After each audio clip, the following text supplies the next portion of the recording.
Good job. I'm Marcelo. Welcome to Trash Talk. Go ahead and introduce us. Okay, so today we're talking about Sucker Punch's new game, Ghost of Tsushima.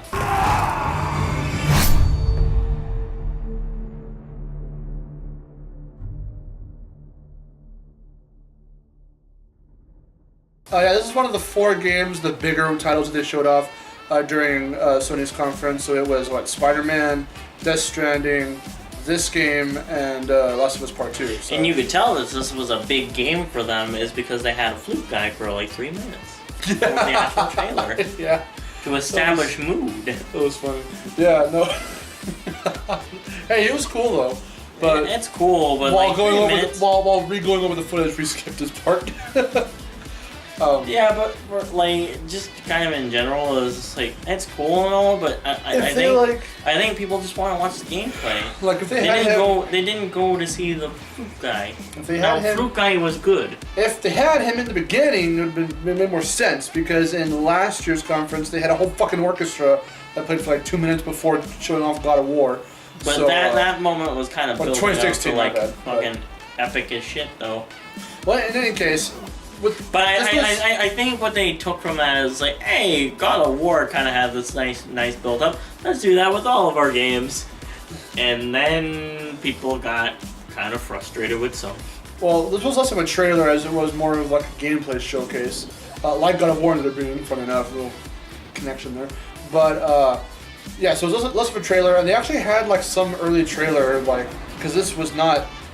Such a new game as it was, barely being shown off for the first time at E3. They had shown it off, I think at PSX or something last year. I want to say maybe, but yeah, having fun over there. Yep.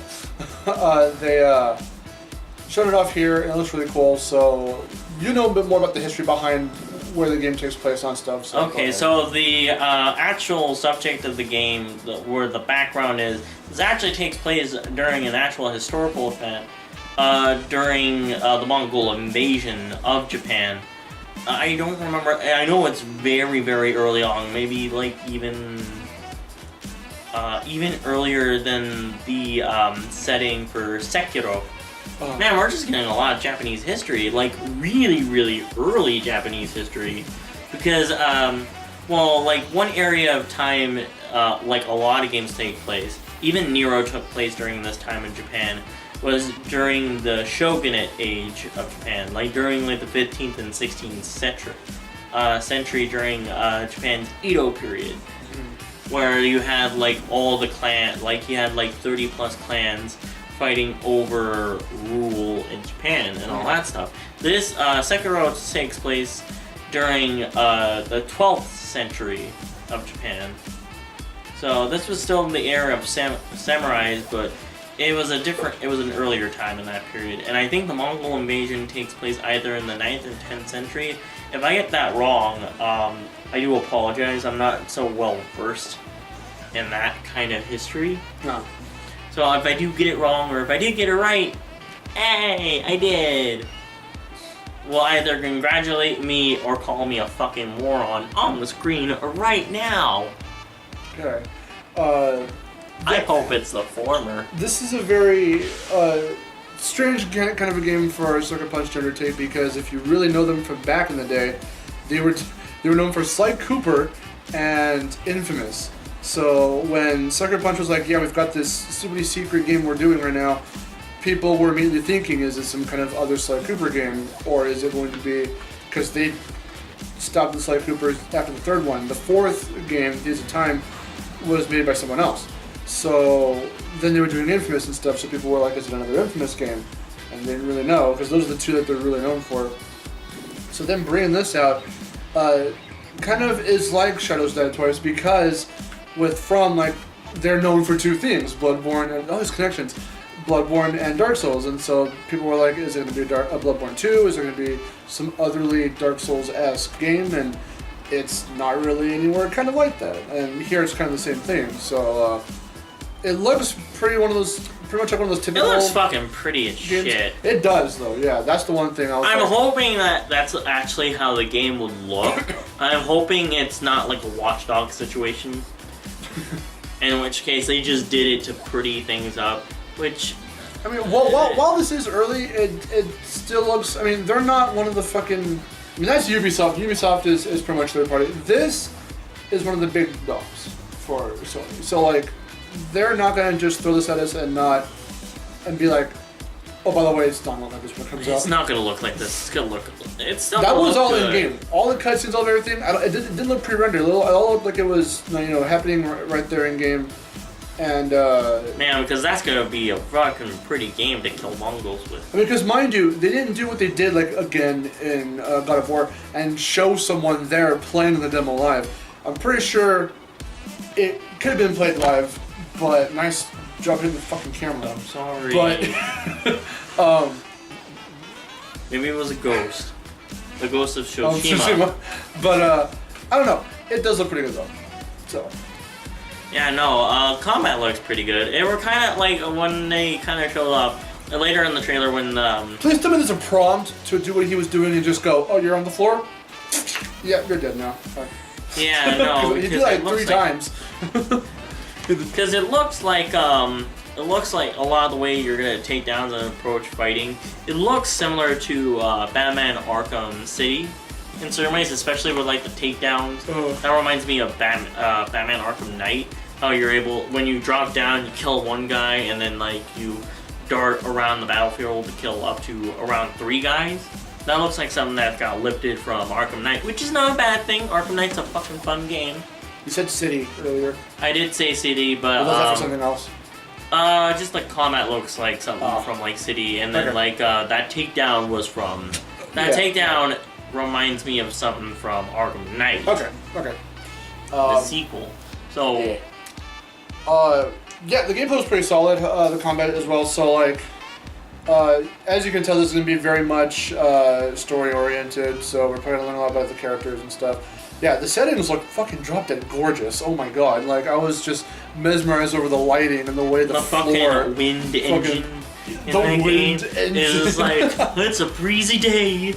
One of the things, because you can climb up buildings and stuff, so Wes pointed out that it seems like there might be some subtle visual markers as to what you can interact with and do and whatnot. So, like, you're saying leaves on top of rooftops. Yeah, those red maple leaves kind of denote it's like, oh, hey, that looks pretty, but it's like, oh, you can climb on this because of the red leaves. Because pretty much everything you saw, because I wasn't paying too much attention to even that. Pretty much what you were saying, like, anything he was climbing had red leaves for rooftops, had red leaves on it? Yeah, so that's what I was kind of guessing.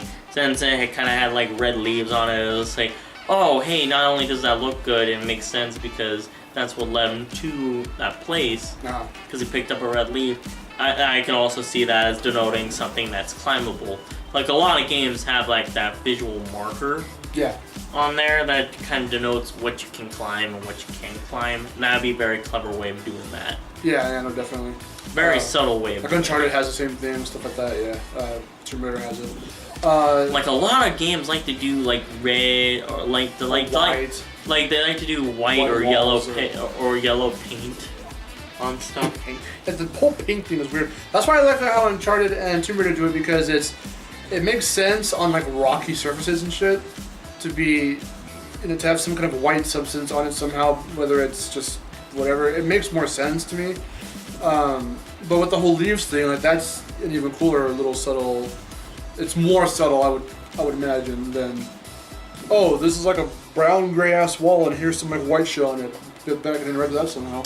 Looks like Ted jizzed on the wall again. This is probably where he went. So better follow him. It seems. What was? Nasty. But like, so these 2 characters that we've seen so far are Jin and Masako, and it seems like we're gonna be following them for the most part. They even get into it at one point. The last bit of the gameplay shows them fighting, so they're gonna be fighting her at some point. So whether that throws alliances into question and whatnot, I will just see where that leads. It's like, I want to kill the monk because he killed my family. And Jin's like... He's like, honor! No, he's just like, Run. bitch, there's Mongols coming. We can't fucking do this shit right now. Yeah, exactly. They start attacking them as they fight. Yeah. Yeah, like they're firing like fiery arrows. Like, oh well, they're building it up. They're making the scene even more epic. So. I didn't really think it needed it since it already had that fucking killer fucking sunset, boy. It looks really cool though. No, visually it looks awesome. It does look awesome. I'm hoping, again, it's not going to be like the Watch Dogs deals. Like, it looks awesome, but when you get it, it's not as awesome. Unless you get it on PC, it's going to look even better with your fucking PC, especially if you build it right. So, is this like a day one for you, or are you just going to wait to see more? I'm going to wait to see a little bit more before I get it. If it looks cool, then I will definitely buy this game. And play the shit out of it this game. So expectation. Well, that's what it's. Verdict. It's gonna be 5 out of 5 for those graphics, boy. But 4 out of 5 for everything else. I'm reserving judgment. So if I were to judge simply by the graphics, maybe 5 out of 5. Prettiest game all year. I mean, seriously, the graphics are that great. It's like the visuals are great. It even has those nice subtle mid-tones. I'd stay safe too and give it a 4. So we'll probably see more about it and see if it catches our attention even more than it already has. And of course, Wes put this on the list. So I already forgot. I just asked you before filming. As we're watching the gameplay, this caught your attention because of what again? Do you want to talk about it on the show? Because it looks fucking pretty, and that it covers an era of Japan that you don't really see, and plus the gameplay looks cool. Alright. So, is there any last minute shit you want to mention about it? No, I just besides how good it looks. God damn it. It looks like a pretty cool game. There goes a bus. I'm Marcelo. And I wish I was rendered with those graphics. This is Trash Talk. We'll see you on the next one. Take care. Bye. Damn it.